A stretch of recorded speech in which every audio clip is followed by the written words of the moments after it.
notification of some sort to make sure that it's right. What you looking at? You looking at this? No, I was looking at that, right? Yeah, that's where you look. Okay. Well, look on your phone now. See if you got a notification. Nope. Nothing. Oh man, probably something's wrong with your thing. Did you get a notification? Live right here. That's Live YouTube. on YouTube. Yeah, that's live on. Go to YouTube. See this. See this live. But We live, baby. Hold on. It should. Facebook might be. Do you please tell me you got a notification turned on? Please. I bet you think I know and I don't. Oh my goodness. LOA Marriages is live. It's live on something, baby. Okay, it is. I see it. Well, where's mine? Okay, so go on your notifications down there and let's just see. Let's just see, baby. I'm ready.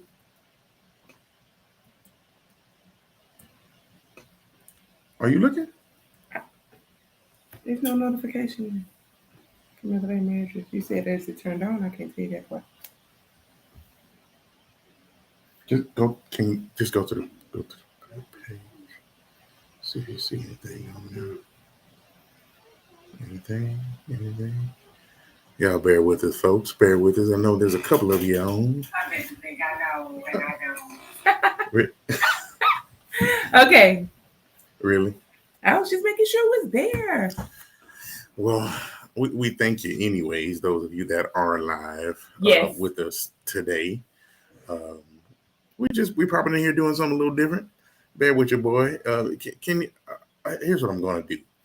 I'm going to go ahead and log in here just so I can make sure that we can be heard. Because what I don't want is that we can't be heard, that the volume isn't there. So if you can hear us, give us something in the chat. Thumbs up. Let us know. Something. Some hearts. Something. Let us know that you can hear us. God damn it. I don't know what I'm gonna do with you. Me? Yes. Any comments? Come on. Give us some hearts or something. Let us know that you can at least hear us. How about that? Can you do that? Do that for your boy. Okay, come on. I'm so excited. Why are you so excited? I'm so excited. Do that for us. All right. So we can hear us. Okay, good deal. You can hear us. All right. So just so you know, I am James Lee. And I am Tarsha Lee. And we're Elevate Marriages. Hello, everybody. And typically we would be in a position to where we come on and give you some nuggets about marriage, because that's what we normally do. We're here to be marriage champions and to express to you, our hearts, our ups, our downs, our challenges, the ins and outs of marriage, right? And that's what we would normally give you. And we're going to continue to do that. But tonight, just tonight, as this special opportunity, we want to showcase some other champions in the marriage game. Yes. Because they are out here doing the dang thing and really, truly being a representation of what we feel marriage truly embodies. And they released a book. They did. Yesterday. This is Kev on Stage and Mrs. Kev on Stage, which is what they're known on as on Instagram. But it is Kevin Fredericks and Melissa Fredericks. I am so proud of them. I don't know if you guys can see that. Hopefully you can see that. Marriage be hard. Marriage be hard for sure. Marriage be hard. Plain and simple. You can understand that, right? And they talk about, it says 12 conversations to keep you laughing, loving, and learning with your partner. So that's really, really great. That's what it's supposed to be about. We're always talking about how can we elevate this marriage and love more, laugh more, and just really connect. And this kind of talks a little bit about what they've been doing. I took a few peeks here and there throughout the book. I'm not going to lie. I took a few peeks. You told me not to look. I did tell him not to look. Okay, he got it on audiobook, first of all. So I told him really not to listen. But we wanted to just read a little bit in the beginning live with you guys and see what you think. Maybe spark some conversation and encourage you to go get the book. Yes, go get the book. You feel me? All right. So it's going to be a bit of a read along, so to speak. Now, my wife is the book nerd in the group, so she'll be. Maybe they read it. I also peeped in that Kevin says his part and Melissa says her part, then Kevin, then Melissa. So they go back and forth. On the audio, they read the book aloud if you want audio. In the book, they do the same thing. It says Kevin, his part, and it says Melissa, her part. So you know who's talking in the book, which is also pretty cool. So you get to read too. Yay. Well, she didn't let me finish. Oh, my bad. What I was about to say, which was she is the book nerd, but we will take turns in reading the book. Although, sometimes, the big words trip me up. So we're going to try to do what we can do. So really, we'll go from there. Really? In Jesus' name. Cool. Okay. So we showed them the book, right? You can get this book on Amazon for sure. Marriage Be Hard. A few of you will be getting it soon. So. Yeah. So we said we wanted to give a copy of the book to first few couples that got on here. 5, baby. We said 5. Maybe I typed the wrong number. But anywho, give that to you for a souvenir just for joining, and we'll get with the details with you. If you have a comment or a question about something, please don't hesitate to put it in the comments. Just let us know what the deal is with it. I'm going to put in. Let me see if I can actually put in a link. Yeah, go ahead. Okay, so when I read a book, I don't normally read the introduction. I'm just telling you. So that might be important. No, it's not important to the book. It's usually some background from the author, and I don't normally read the introduction. Would you like me to read the introduction? It's up to you. However you want to do it, baby. It's your world. I'm just a squirrel. Okay. So anyway, I'll read the introduction just for James's sake, but I don't normally read the introduction, really. I may go back and get some information as I read, but needless to say, this book is called Marriage Be Hard for 2 reasons. The first is that staying married takes some serious work, and everyone needs as much support as they can get. The second reason that we didn't get that kind of support when the 2 of us married 18 years ago. We grew up churchy, surrounded by opinions about love, sex, and marriage, but little concrete advice. At counseling sessions and marriage retreats, it seemed people were selling themselves, their relationships, as perfect or nearly perfect, while the 2 of us silently struggled. That happens so often. And social media didn't help either. Instagram can make you feel like every other couple is sailing through this marriage thing without having to put in the work. Looking back, we see that we were completely in the dark about what it takes to see a marriage through the stuff like life throws at you, like financial struggles, mental health issues, dream chasing, parenting, and now quarantining. Come on now. It's easy to get overwhelmed and lost. We did. That's why our podcast, The Love Hour, was born. The idea was to create a platform to provide the wisdom, candor, and counseling we wish we'd had when we were newly married. So, of course, they go through and talk about what churchy is. Again, I don't like the introduction. Now, just to give you some background, we've been following Kevin since he was with the Playmakers up in Washington State. And if you have not watched some of their old videos, Ant was on there, and is still actually on social media, right? Jason is on, who's Kevin's brother, is on social media as well. But man, when I tell you, they grew up in the church. Apostolic background, if from what I recall. Don't know which division or which group or whatever. I think it was Kojic, but don't hold me.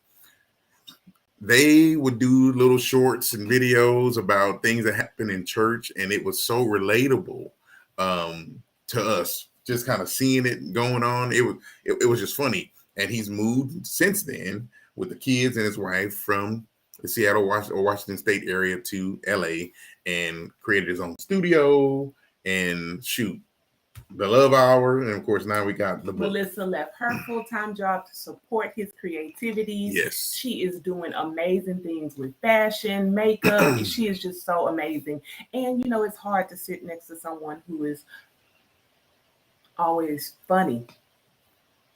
Always funny. And so she does it with such grace.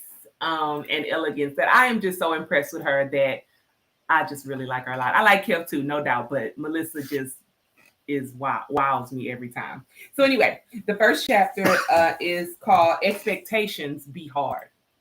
When you grow up in the church, marriage is set up for you as a fairy tale, a promise that if you follow the rules, you'll get everything you ever wanted and more. But sometimes that promise doesn't deliver. We had those expectations, but when we got to the reality of what marriage is, the reality we didn't see at the end of the movies when the prince and princess ride off on beautifully groomed horses, we weren't prepared for much of what we found. So many times people think the main reason for divorce is, finances or cheating. Yeah, the communication, that kind of deal. But it's really just unmet expectation.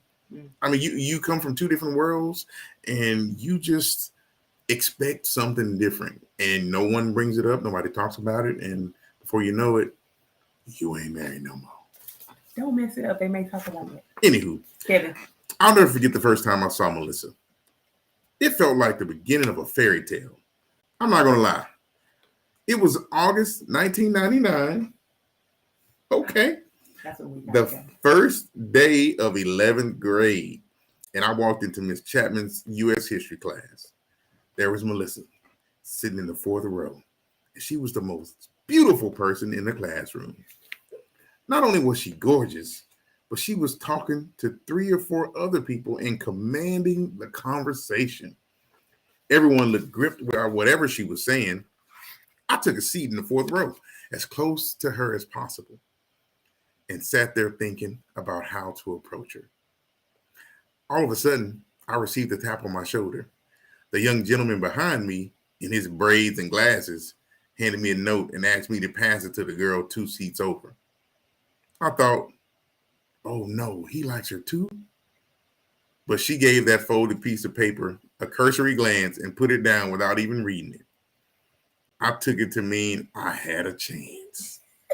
That guy was going to be no competition. Can you remember when you met your first love? Okay. I know some of you have to think back a little bit further than others.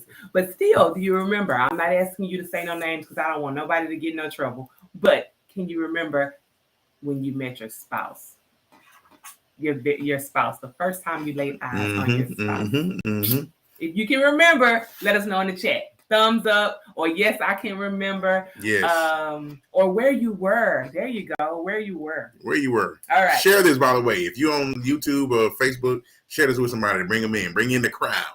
All right. Melissa says, I could tell you about the girl in our chemistry class that Kevin liked, or the other girl at our church that he had his eye on, or so many other girls. In fact, I used to call him the fisherman because he would just cast out his line and whichever girl bit, he would date her. Been there, done that. You know what I'm saying? Yeah. Calm down. Testimony building days. It was Madison. Then it was Abigail. Then it was Hannah. Dang. He was a player, and that was not for me. Kev was kind of thirsty out there, huh? Right? I had someone in each of Melissa's classes campaigning for me to get her to date me. It didn't work until May of our junior year, when Tony, my friend and Melissa's cousin, practically begged her to go out with me. Come on, cuz, give my boy Kev a chance. She was so annoyed. She grabbed my hand and said, fine, Tony, I will date him. Are you happy now? And then she threw my hand away from her. Woo, that's terrible. I'm sorry you had to go through that, Kev. I've been through something kind of like that. Way too hard. Yeah, I've been through rejection too, brother. Been there. Yeah. Melissa was the worst girlfriend I ever had. The absolute worst. Of all the girls I dated, she cared the least about me. She didn't want to hold my hand. She didn't want to hug or kiss me. She acted like she didn't care if we were together or not. My previous girls wrote me notes. They fried up chicken for me and brought it to my basketball practices. What? Man, Kev was going. He always said he played some ball, so JV, but he played still. I used to tickle my girlfriends on the knees. It was sort of my move. But when I tried it with Melissa, She asked me what I was doing and told me to never do it again. Melissa didn't even care if I walked her home from the bus. She was as cold as ice. She sucked as a girlfriend. But I loved her so much, I didn't care that she sucked. Oh. After junior year, I went to El Paso for the summer to see my grandma. And Melissa and I did the long distance thing. This was before I had a cell phone. And there was no way my grandma was going to let me run up her long distance phone bill. Been now, there, done that. For those of you that don't know, there used to be a thing called long distance. So that it was not free to make a phone call from someone that was not in the same city with you. But neither here nor there. I digress. Melissa and I wrote letters back and forth, but we didn't see each other all summer. Something changed over those months. On the first day of 12th grade, I walked home with a friend of mine. Melissa was mad, talking about, I haven't seen you all summer, and you didn't even want to walk me home? I was like, you've never cared about anything I've done or said ever. It was then that I realized she actually liked me. 4 months after we started dating. In the spring of our senior year, we went on a youth church retreat to Ocean Shores, Washington, which is the ugliest beach ever. Sorry. When you picture a beach, you might imagine white sand, clear blue water, and a gentle breeze blowing in your hair.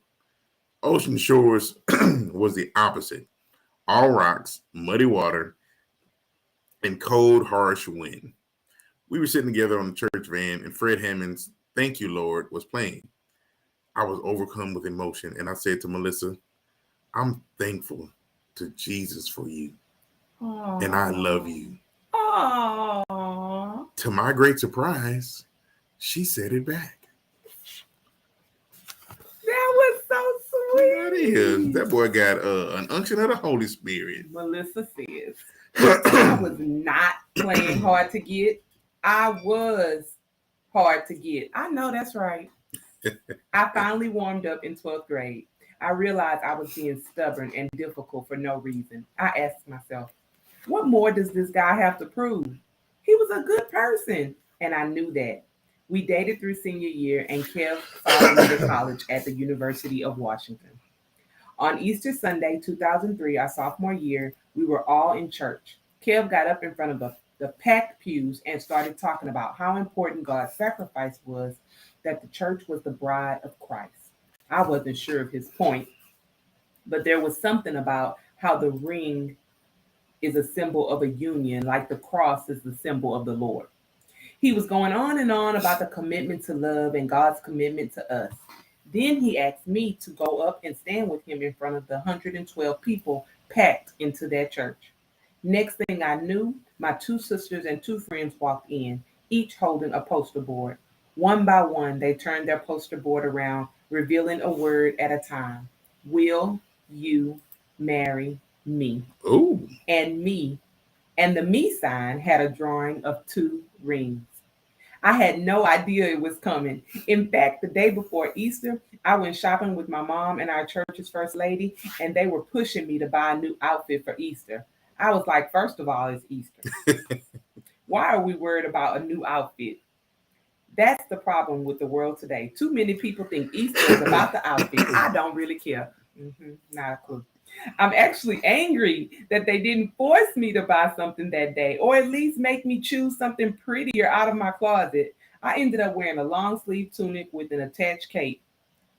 It was so bad. I looked like a pilgrim. When Kevin called me up in front of everyone, it still didn't occur to me that he was going to propose. Not until the card Mary was flipped over did I realize what was happening. I was shocked. He got down on his knee and gave me the $99 ring that we had picked out together at the military post exchange. Yes, I had helped pick out the ring, and I still didn't know that he was proposing. She just maybe didn't know when. I mean, she probably knew She was just oblivious. She wasn't paying attention. Still playing hard to get, you know. She said she wasn't. Mm-hmm. She said she wasn't. It goes without saying that I said yes. Kevin had all the things I knew were important in a husband. The list many of us make in our heads when we're picturing our lifelong partner.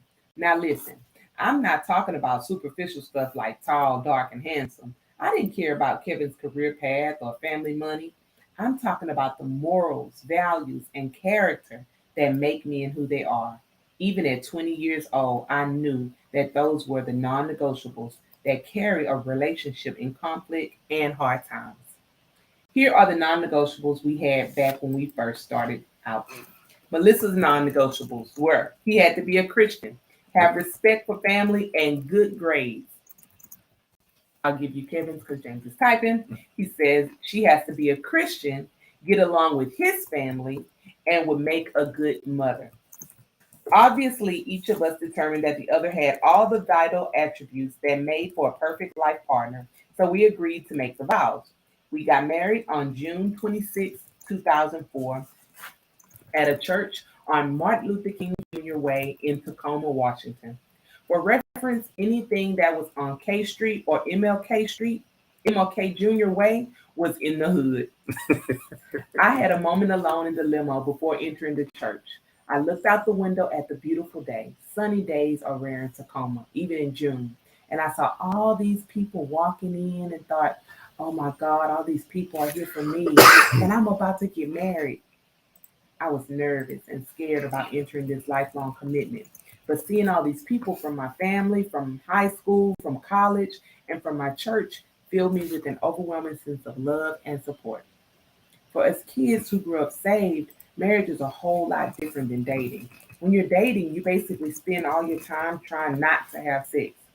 Kev and I were always taking care to put ourselves in safe situations. By that, I mean getting home before it gets too late or not seeing racy movies while sitting close to each other. For us, the other couples who grew up churchy, those were the rules. Then, once you tie the knot, all these new expectations are thrown at you. Being married was the first time we lived together, made real financial decisions. Truth be told, it was the first time I ever paid my own bills. And of course, marriage brought on the biggest change for me sex. Mm. When you grow up churchy and then get married, you transition from no sex to sex, and that transition happens abruptly on your wedding night. Kevin and I never discussed our wedding night publicly, and we think it's important to document that event that took us from one end of the sexual tunnel to the other. A lot of people who grow up saved expect their wedding night to be magical with fireworks and rainbows and unicorns. But for most people, it ain't like that. And sex isn't the only realm where your expectations for marriage can complicate the real thing. It's kind of like getting excited for your first trip to Disneyland and getting there to find that the parking lot is dirty. In Disneyland? She said Disneyland. Maybe because it's a California thing. Oh yeah, that's a small one. We were juniors in college and had no money. And when I say no money, I mean it. No money. We had a total of $384 to spend on our 3-day honeymoon in San Francisco. So there was no way we were going to blow a chunk of that on a hotel in Tacoma after the wedding. 384 and 99? No. What year was it? 2004. 2004. Yeah, that's equivalent today to 384. $384. Yeah. This is Melissa again. Since we were leaving for San Francisco the very next day, we spent our wedding night at Kevin's apartment, which we called the dungeon because it was below ground. The good news was that the bedroom had a window. The bad news was that it looked up a dirt path that led to a parking lot. That's how broke we were.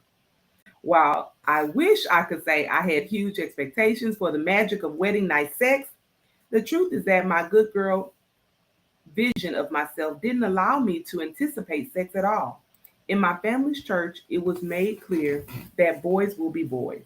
They will try and try again to make something happen, whether at the movies, in the car, in the bleachers, or up against the school lockers. It was a girl's job not to tempt them. The pressure was all on us. Looking back, it makes me sad that I wasn't more excited. I hate that I didn't allow myself deeper thoughts or even consider how I felt about losing my virginity.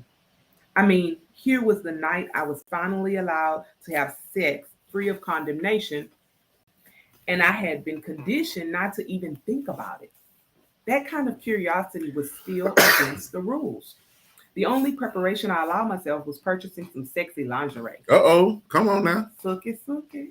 Now, when I say sexy, you have to remember where I was on the sexy spectrum. If Fredericks of Hollywood was on one end, my white nightgown from Sears, not from Sears, oh, Sears, would have been on the opposite. I'll tell you this though, that gown had spaghetti straps. Boy, was I excited about those spaghetti straps. Up until that point, showing shoulder was a big no-no. My parents made it clear that in the pursuit of modesty, there was to be no tank tops, no spaghetti straps, no showing my body.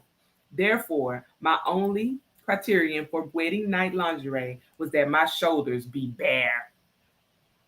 But was the gown sexy by the standards I have now? No, not even close. I went into the night with my new nightie thinking it was all going to be easy and natural. I mean, why wouldn't it be? I had followed the rules and done everything right. So that's how it's supposed to be.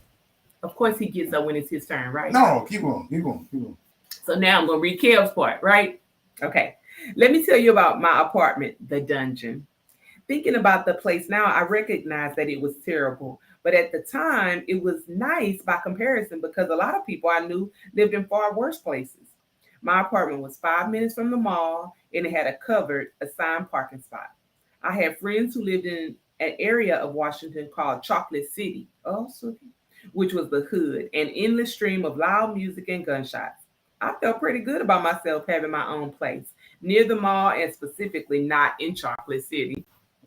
I had an old couch that I found on the side of the road. The orangey brown pineapple fabric made it look like something you might see in a photo of your mom sitting in her family's 1970s living room. I thought it was comfortable, but Melissa let me know it was just worn. So what I thought was comfort was really the feeling of sinking into the sagging cushions. Pots and pans. Pots and pans and dishes were expensive. So I ate off paper plates and plastic forks. Hey, nothing wrong with that. You don't want to wash a dish, right? Because we do it today. Hello? Hello. I had one big spaghetti pot and one small sauce pot for ramen noodles. And of course, a Ramen George noodle. Foreman grill. Ramen noodle. And who didn't have a George Foreman grill, right? I know. I love that thing. Man, I think we still have one. Did y'all have one of those? We do not have a George Foreman grill I today. think we have We one. do not, baby. I'm going to find it. We're going to cook something on it. No blender, no toaster, no real cups, and a drawer full of condiments from Carl's Jr. and Starbucks. There was no dining room, so I ate every meal and every snack while sitting on that pineapple sofa. I don't really know what I expected to happen on our wedding night, but I do remember not expecting to have sex. Man, that's terrible. Come on, on your wedding night. On your wedding night. Come on, Kev. At our wedding reception, a lady from our church who was close to my family pulled me aside and said in my ear, "Don't you try nothing with Melissa tonight. She's had a long week. What? She's going to be tired and her feet are going to hurt. Y'all are going on a honeymoon. You can try something tomorrow night. Be respectful of her." Oh. I would have said, "Lady, you shut up. Unless you coming to put it down, you get out of here. Security?" You wouldn't say that. Anywho, I remember being like, well, dang, I've already been waiting for this like 4 years. I kind of like really want to do some P and vajayjay tonight. Somewhat. It does not say that. Let me see. It does. Some P and vajayjay.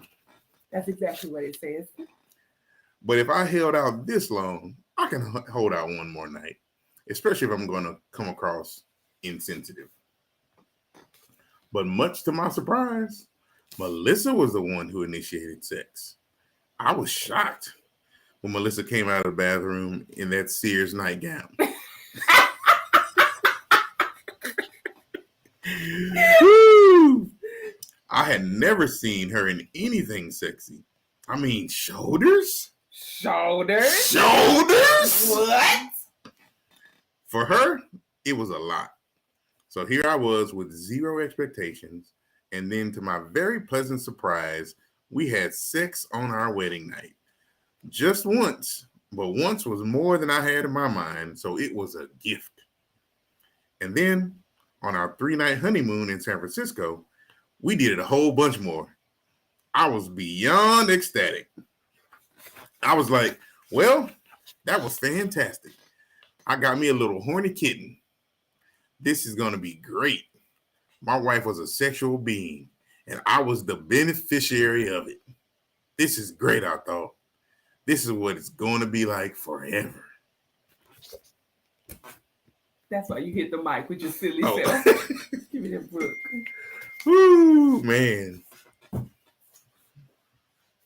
Can you type elevator or something? Melissa says, I'm going back to the analogy of Disneyland here. I remember taking our 2 boys to Disneyland when we first moved to Los Angeles. At 30 years old, I was probably more excited than the kids. All my life, I had heard of this magical place I couldn't wait to experience. That's how sex was for me. Now that it was no longer forbidden, I was excited, I was nervous, and I was ready. Yes, I did initiate sex, but I had no idea what I was doing. No one gave me any advice, not my mom, not my friends, no one. I never even asked. Asking about sex conveyed a desire to actually have sex, so I knew not to ask. When I was growing up, one of the worst things you could be called was a Jezebel. Jezebel was the bad girl of the Bible, manipulative, seductive, and wicked. The word fast was thrown around a lot when people gossip about the girls who tempted boys, even involuntarily. Now they still use fast today. Fast tail. Can you sit your fast tail down somewhere else? And we still say that. Absolutely. Well, I feel these women. These women do. Yeah. I knew a woman, a pastor's wife, who is a full-figured girl. When she started filling out as a teenager, a church woman walked up to her and said, "Ooh, you're getting thick. That probably means you're having sex." It made absolutely zero sense. But if you grew up in that world, you still wanted to avoid being singled out like that. Those were the reasons I never asked for advice about sex, even wedding night sex. Now, I'm just going to stop right here real quick. And if you ever meet my grandmother, well, don't worry about it. You could tell her it wouldn't even matter. But girls who had big breasts, my grandmother used to tell me because I never had big breasts. Somebody sucking nose. James Lee, no. That ain't what you said. My goodness. Oh, my bad. Forgive me. No. What'd she say? She would say that someone was playing with those. Oh, playing with. Oh, them little boys be playing with her breasts. And that's why she got big breasts. So I would think that, if you let boys touch her breasts, that they would get bigger. I mean, eventually, I guess you would get. Your grandma and your mama just filled you with a bunch of ridiculous. Boy, I tell you, boy, I swear. They know what they talking about. I've had to deprogram this woman for 25 years. This church lady probably knew what she was talking about too. I'm just saying, I remember my grandmother telling me that. And okay, after the wedding reception, I was at my parents' house along with a whole bunch of family and friends from out of town. Everyone was trying to get me to stay, but I remember thinking, I gotta go. I got business to take care of. In the car on the way from the reception to Kevin's apartment, I had no idea what it was going to feel like. Was I going to enjoy it? Was it going to hurt? I worried that I was going to bleed on his sheets, and that would be really embarrassing. Oh my Lord, she was thinking the worst. Come on, Melissa. But in addition to the fear of the unknown was also excitement because I had waited my whole life for this moment. I had reached the good girl Mount Rushmore. I had waited all this time and I was now legally married. I had said my vows. It was getting a sticker. It was like getting a sticker that said, yes, you did it. After 21 years of buildup, I remember thinking that an overwhelming change would come over me once I finally had sex. As if the sexual person that had always been deep inside would come charging through. I had gone to college, earned my degree, and gotten married. And now I was going to emerge from this magical experience a new woman, the sexy version of myself. Nothing like that happened. After my wedding night, I felt exactly the same as I always had. Oh, come on now. I looked exactly the same way as I did before it all.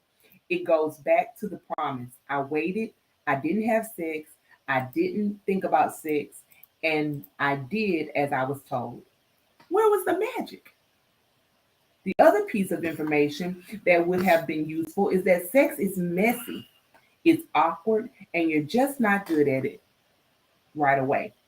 When you hear about sex in movies and books or from people talking, you're not hearing about first time sex. You're hearing about good sex, practice sex. In fact, those stories are usually about the best sex people have ever had. When I lost my virginity, I compared that experience to people's best version of sex, and it did not compare. Well, first of all, she said she compared it to people's, Right. somebody else's, Somebody and else's. she wasn't there. Exactly. Okay, so that was the first. People mistake. be lying. Yeah, people be hello. Marriage be Okay. hard and people be lying. Yes, How about that? yes.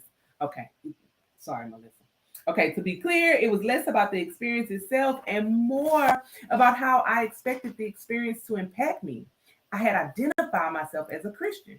It was part of the purity movement. I had saved myself. I was not fast. I was a good girl. And so the act of sex should have unraveled all of that. It should have set me free from all those constraints. I didn't have to be a good girl anymore. I did it right. But I was still me, and all the restrictions and restraints were still there. I had to put in the work to shed them. I think Cat Williams' joke about getting shot is a perfect metaphor for what wedding night expectations are like for a virgin. Cat says, I know 50 done made it cool to get shot. Ain't nothing cool about getting shot. I've been shot before. Ain't SHIT cool about it. Not a thing. When I got shot, ain't no music play, ain't no bees come out, nothing. Nothing. By centering my Christianity, my purity, and my identity on whether or not I had done that one act, I put too much pressure on the first time. And that pressure carried over into the first years of our marriage. I got it. Okay. So you're starting to think, okay, this is what it's supposed to be. The expectation for sex is supposed to be this. I'm thinking it's this. You ain't live up to it that first night, but I'm gonna give you a little chance. Come on with it. Let me try to. Right. Let's do it one more time tomorrow. Yes. That's why maybe they did it a couple of times. Maybe something just wasn't connected. I'm sure they're gonna tell us. Sorry. Yeah. Yes. I wasn't a virgin, so I didn't feel nervous about the actual act of having sex. But that doesn't mean I wasn't terrified. It was Melissa's first time. I wanted it to be magical for her. And I felt 100% responsible for her experience. I was no expert, but I had had sex and had long been into sexual things. I watched porn, I masturbated, I read Maxim magazine. Cosmo's racy stories did the job. And you might be surprised, but the occasional good housekeeping issue delivered in that department too. Kev, he was out there, dog. Good housekeeping for real. The messages I got around sex were completely different from what Melissa experienced. It was important to me to not be a virgin when I got married. I went to church, but I was also in the regular world where every guy I knew was out there having sex, or at least trying to have sex. The summer of 1999 was a wild one for me. Back when Cash Money Records taking over the 99 and the 2000. Hey, you know what? There was an unspoken peer pressure. You were a dork if you were a virgin. At 15, I thought, I want to be 16 and I'm still a virgin. I was actively trying to have sex, and there was a huge sense of relief when I finally did it. I was cool. I no longer had to lie when someone asked if I had had sex. I was a man.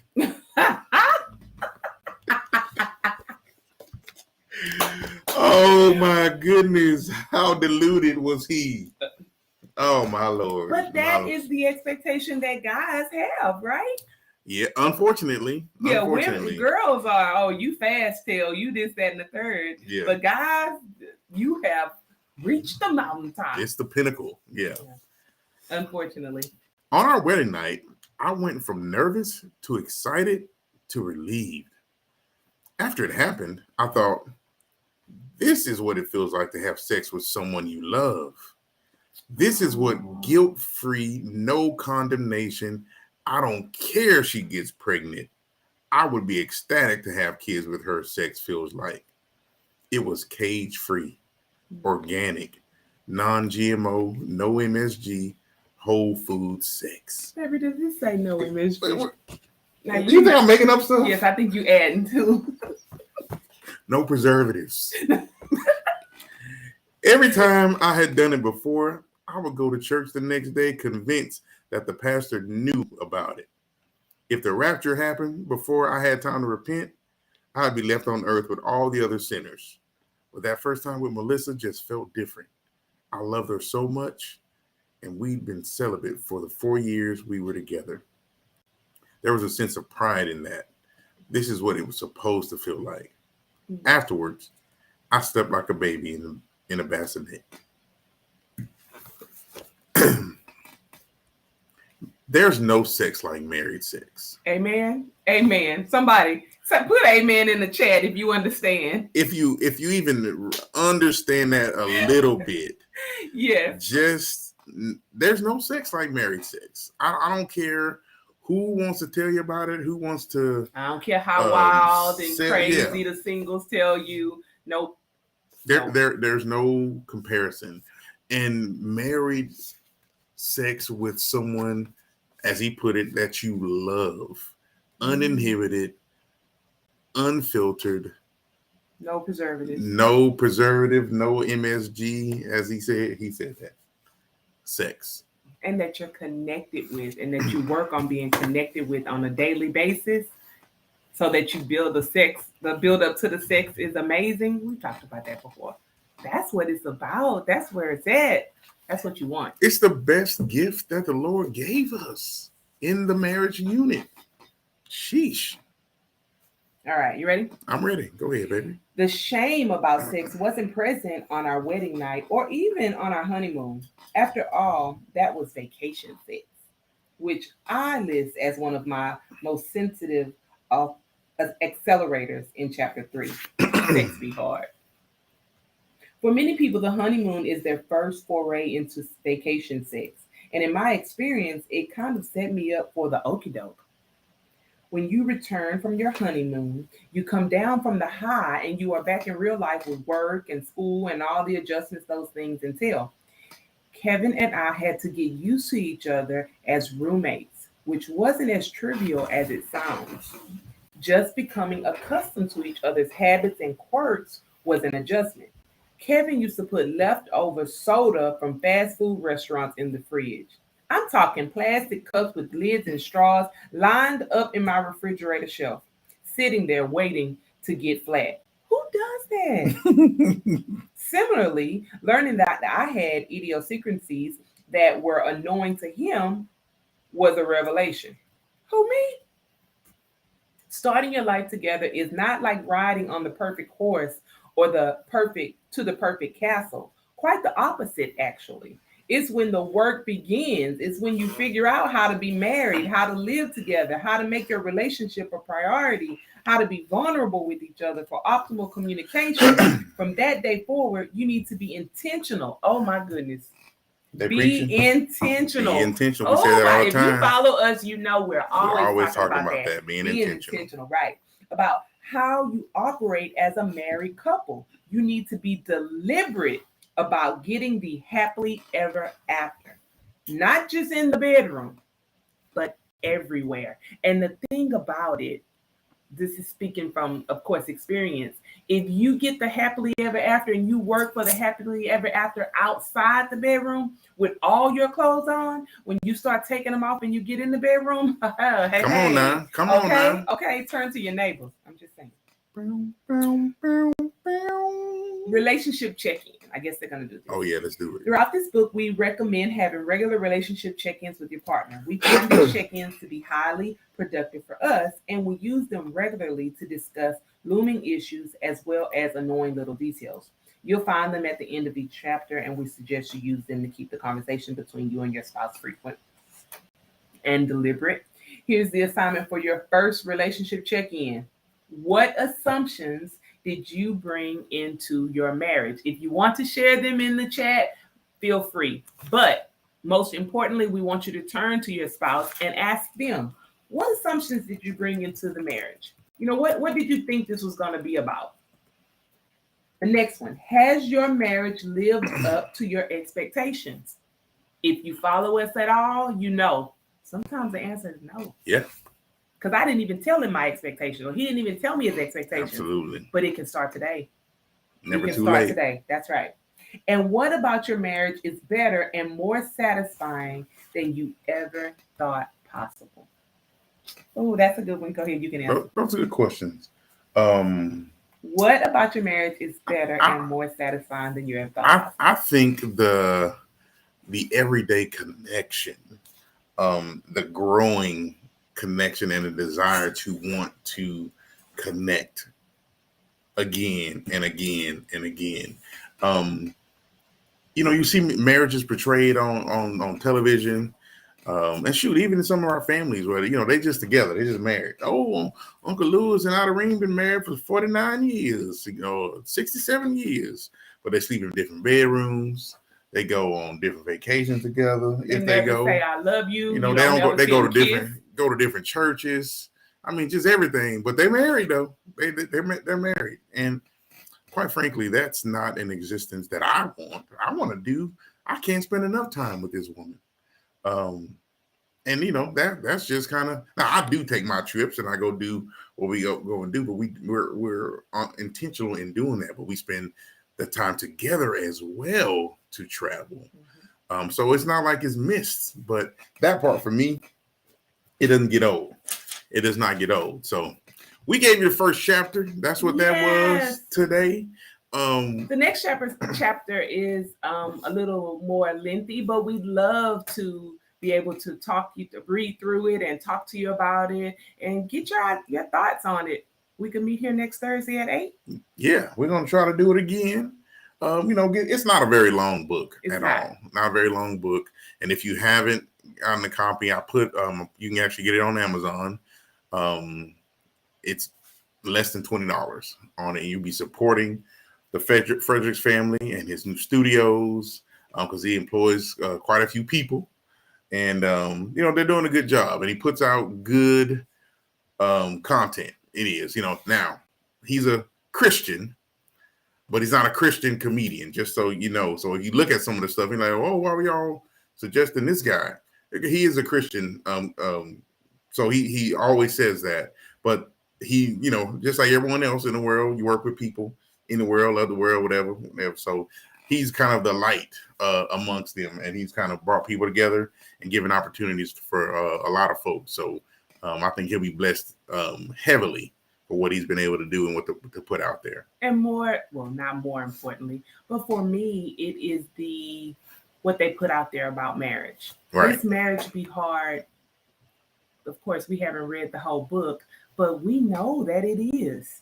Just the fact that you continue to strive for a stronger marriage and trying to give people little nuggets to make their marriage better, that's right up our alley. So we had no choice but to get the book and share it with you. So we want to continue to do that and encourage you in any way we can and bring you different resources, books, authors, people that will continue to help your marriage to grow. And I'm hoping that as we read it, we learn a little something along the way. It strikes up conversation between you and your spouse, things that maybe you hadn't thought about, you hadn't talked about. I think it's going to be in line with what you see on Elevate Marriages as well. So I'm just excited. I'm just so proud of them too. I think because we've been watching them for so long, I just feel like, they're like little cousins or something. That's kind of what it is. And their relationship really mirrors ours a lot. Some of the stuff that, they do with going to church, same type of church. They have two boys. It's the husband pretty is cool. silly. Is that what we said? No, I meant for Kev, because Kev. We shooting shots out here. No. I see. see what we're doing. So we hope that you all enjoyed this little snippet of the book. And if it's something that you want to see us do again, share the video. Share it with someone. We probably going to do this again next Thursday. Just do another chapter as we read through it. Maybe you'll have the book by that time. Just come back here. We'll be on Facebook and YouTube, and we'll get on here and talk about marriage be hard, because it is. Yes, it is. So again, Kevin and Melissa Fredericks. That's my bookmark. Don't say nothing about it. You need to do better. Anyway, Kevin and Melissa Fredericks, Marriage Be Hard. A few of you, you're getting the book on James LEES. So, yeah, there you go. I don't know. We'll do a raffle because we didn't have 5 couples that showed up. Thank me later. I'll get that to you. We'll work that out. Thank you so much for joining us tonight. Seriously, if you would you can put your some of you have your names in the chat, but we'll reach out to some of you that I can see who you are and see about getting you a copy of the book so you can actually kind of read along with us next time. It'll be fun. Invite somebody else next week too. And if your spouse is not with you this time, then make sure that they're here next time. So again, we can spark some conversation. So if you have any questions, any suggestions, video suggestions, other book suggestions, we might do this again, as a little part of what we bring you, read-alongs and absolutely discussions. Or if you would like us to be your personal marriage mentors, please reach out to us at the LEES at Elevate Marriages. Again, the LEES at Elevate Marriages. All right. That's it. Well, we know it's .com. So yes. We'll let her make it. All right. Until next week, do the best you can until you know better. And when you know better, do better. I'm James Lee. I'm Tarsha Lee. We'll talk to you soon. Bye. Peace.